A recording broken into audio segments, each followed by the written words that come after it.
जोहार नमस्कार राधे राधे। तो आज के আমরা বানাবো দুধ পুলি পিঠে। দুধ পুলি পিঠের জন্য কী কী প্রয়োজন সেটা আমি আপনাদের বলবো।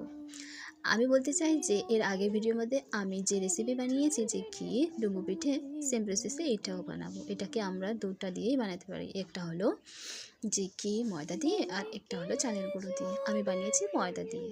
তো ঠিক আছে, 1 গ্লাস দুধ নেব। দুধটাকে আমরা ভালো করে ছোট্ট একটা হাঁড়িতে গরম করব।